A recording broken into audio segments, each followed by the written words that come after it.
Chapter 15 of Book 2 of Prior Analytics by Aristotle. Chapter 15 of the method of concluding from opposites in the several figures.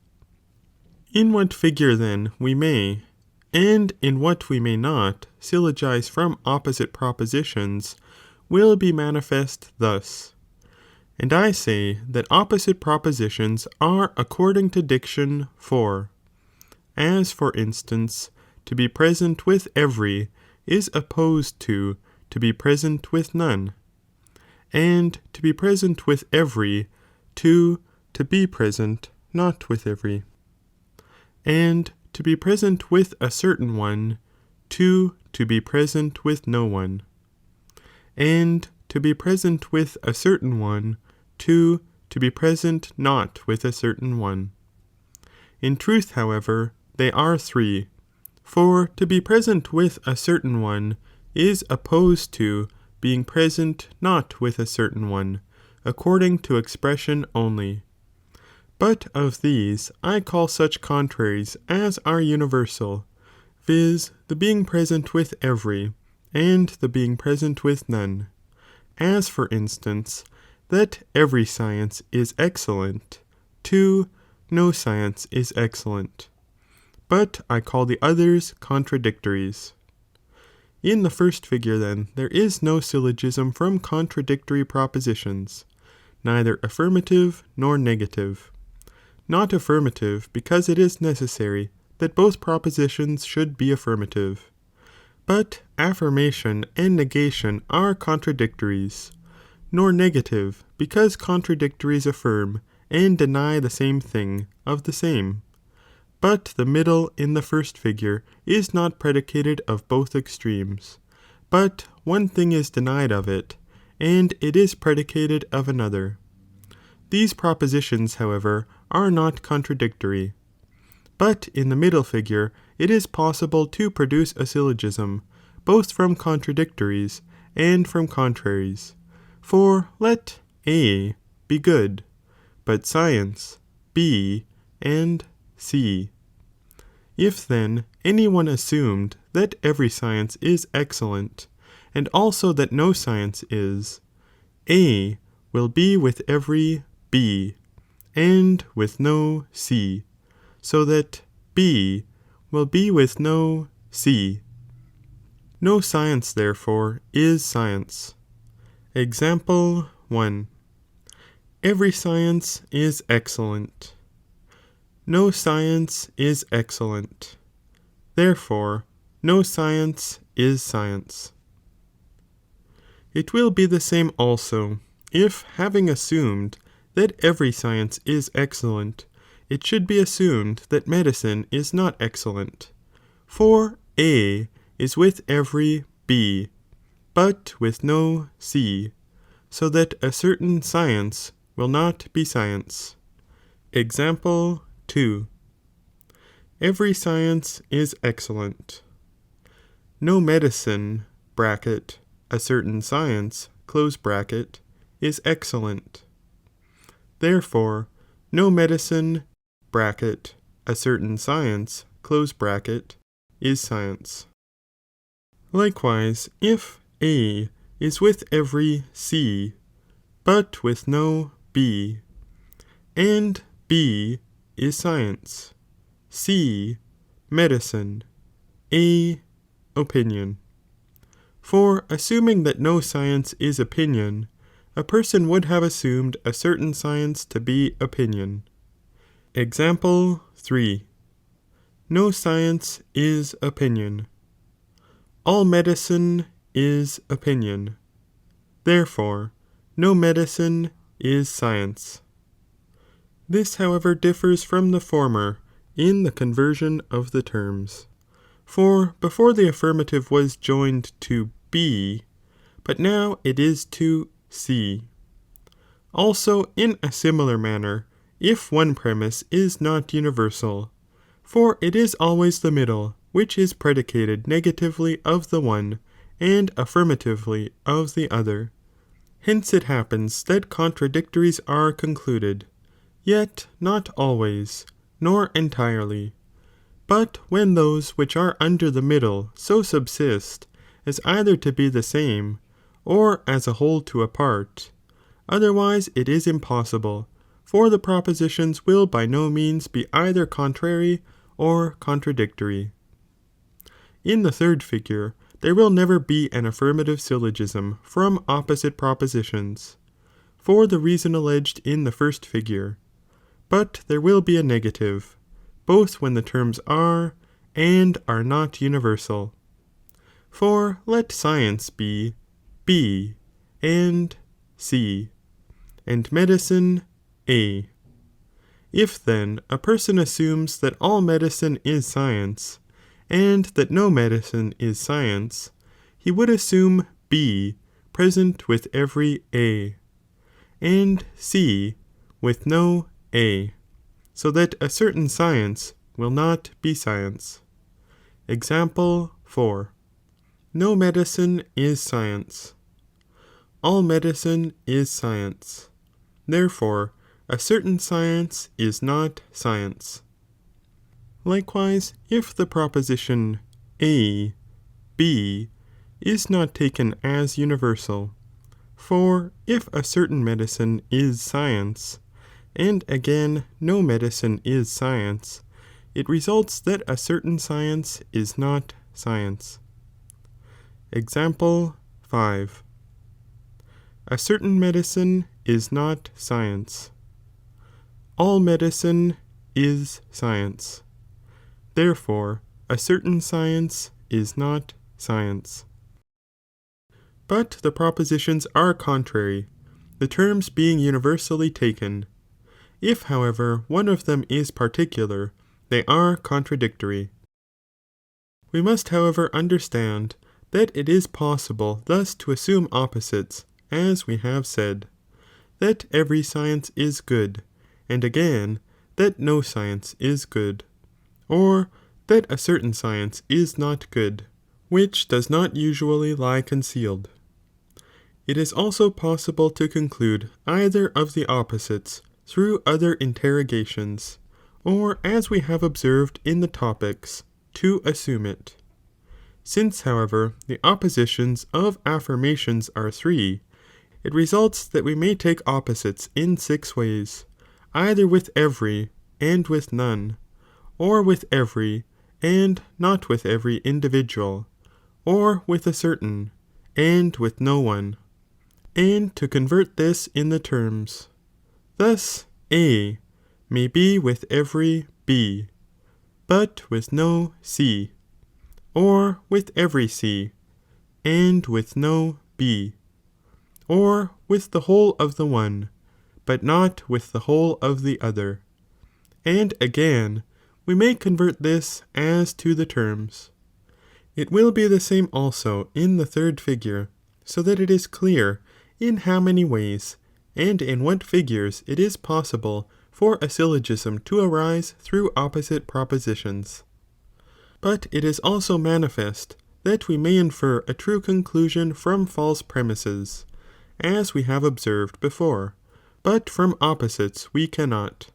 For a syllogism always arises contrary to the fact, as if a thing is good, the conclusion will be that it is not good, or if it is an animal, that it is not an animal, because the syllogism is from contradiction, and the subject terms are either the same, or the one is a whole, but the other a part.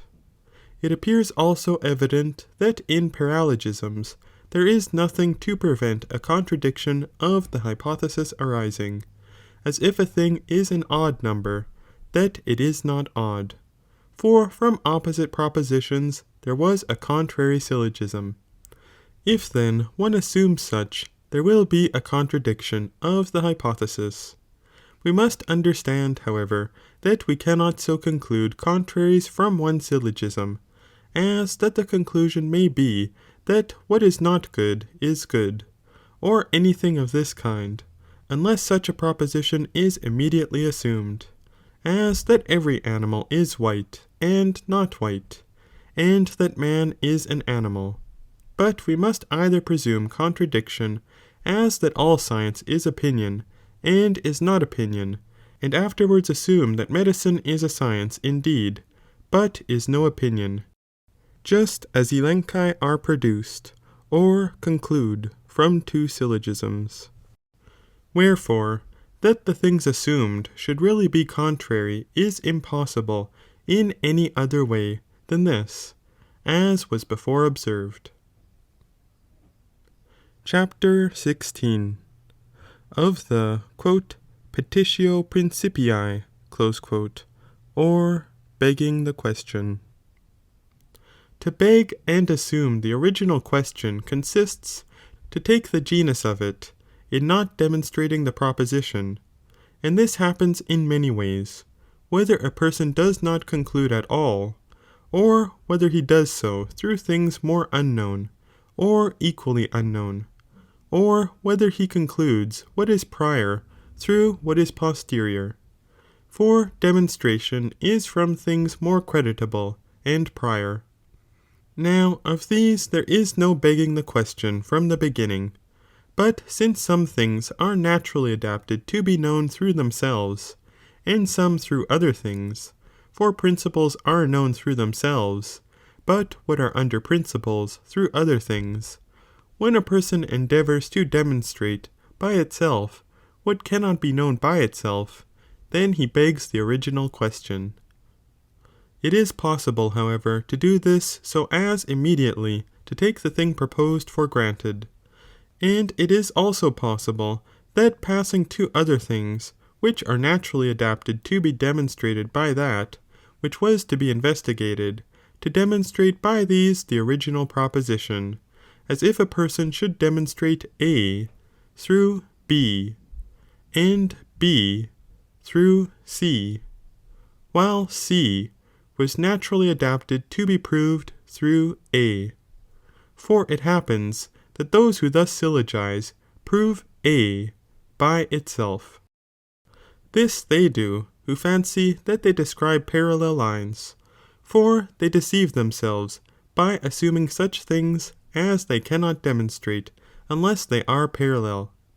Hence it occurs to those who thus syllogize to say that each thing is, if it is, and thus everything will be known through itself, which is impossible.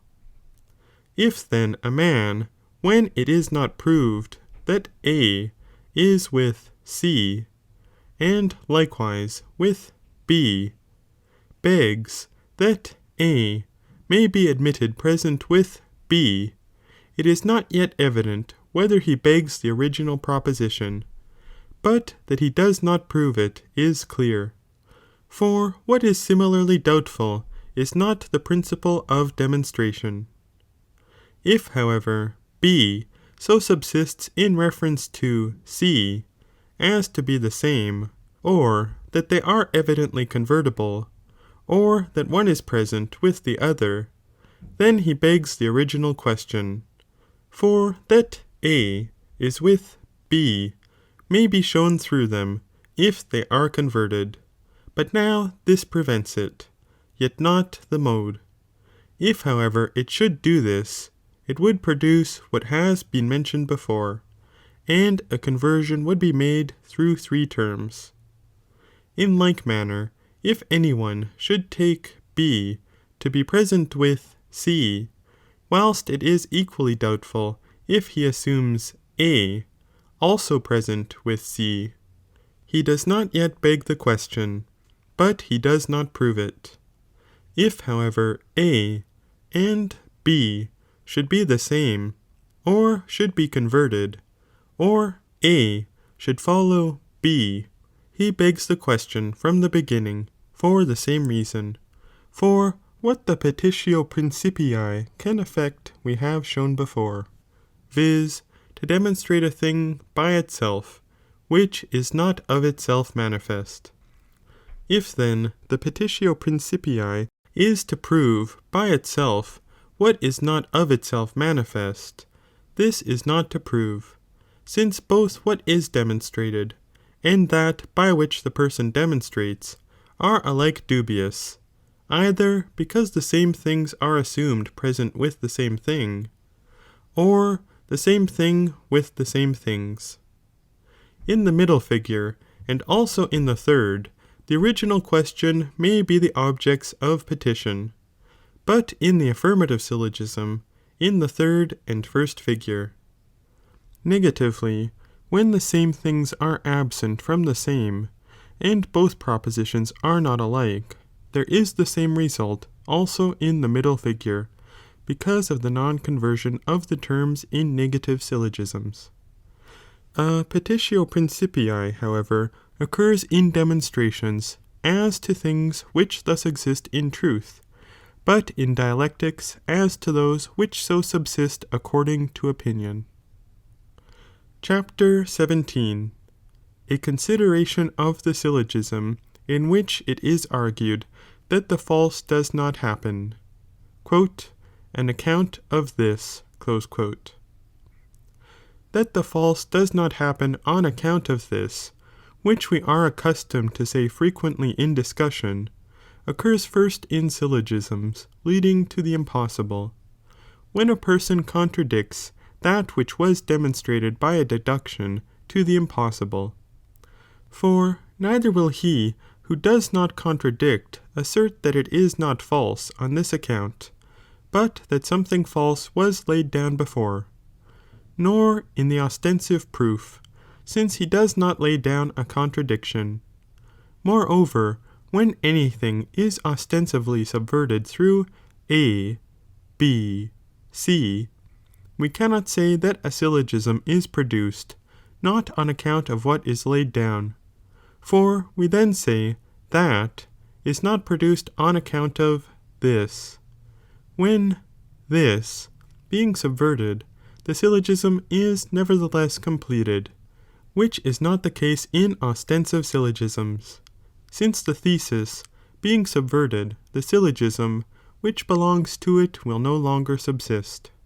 It is evident then, that in syllogisms leading to the impossible, the assertion, not on account of this, is made, and when the original hypothesis so subsists in reference to the impossible, as that both when it is, and when it is not, the impossible will nevertheless occur.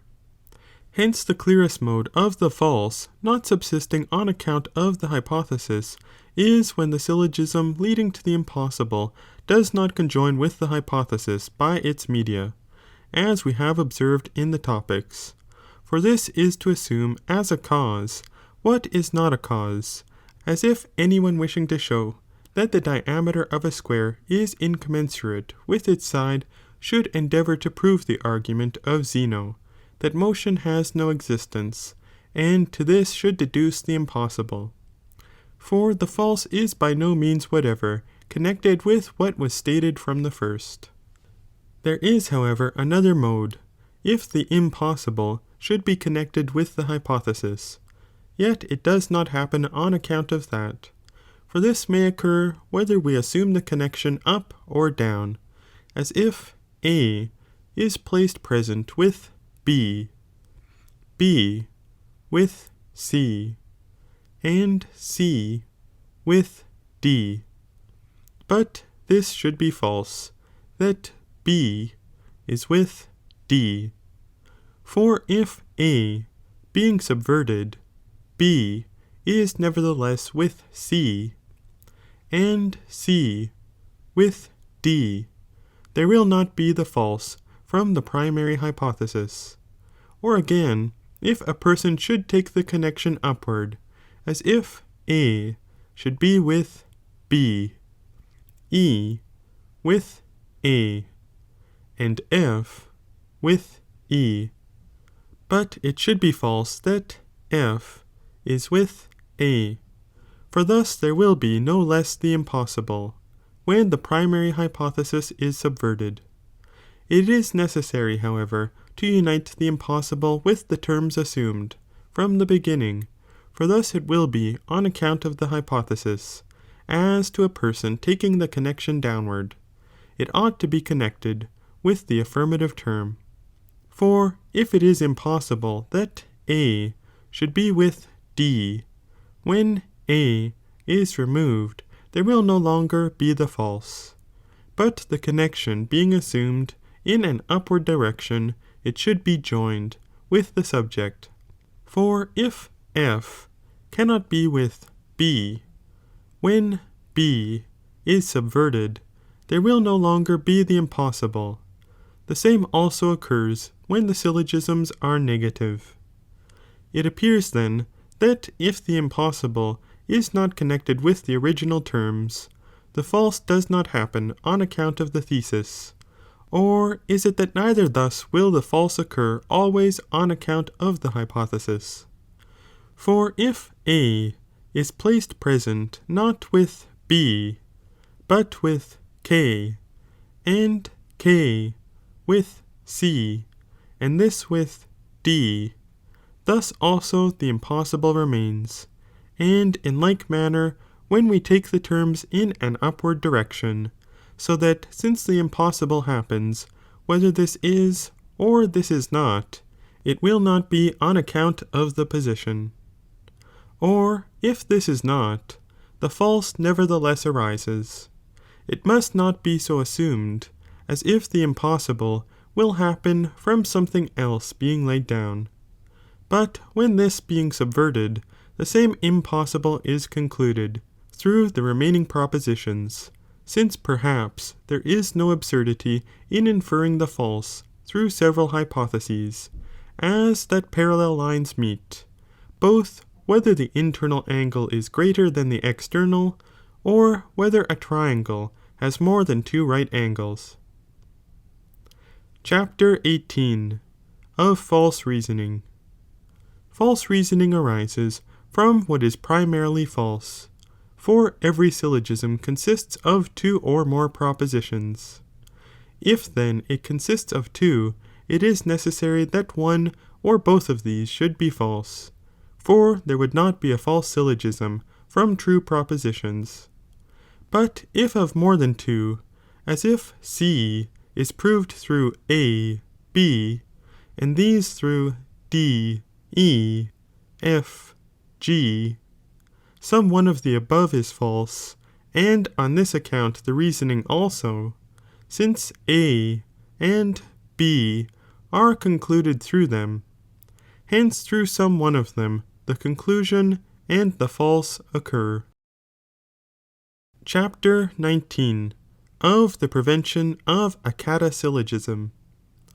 To prevent a syllogistical conclusion being adduced against us, we must observe narrowly when our opponent questions the argument without conclusions, lest the same thing should be twice granted in the propositions, since we know that a syllogism is not produced without a middle, but the middle is that of which we have frequently spoken. But in what manner it is necessary to observe the middle in regard to each conclusion is clear from our knowing what kind of thing is proved in each figure, and this will not escape us in consequence of knowing how we sustain the argument. Still it is requisite, when we argue, that we should endeavour to conceal that which we direct the respondent to guard against, and this will be done, first if the conclusions are not pre-syllogized, but are unknown when necessary propositions are assumed, and again, if a person does not question those things which are proximate, but such as are especially immediate. For instance, let it be requisite to conclude A of F, and let the media be B, C, D, E.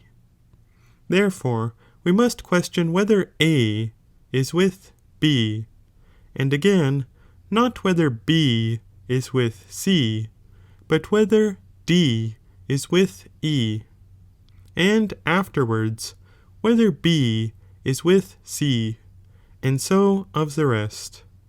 If also the syllogism arises through one middle, we must begin with the middle, for thus especially we may deceive the respondent. End of chapter 19 of book 2. Recording in memory of Mitchell Edwards.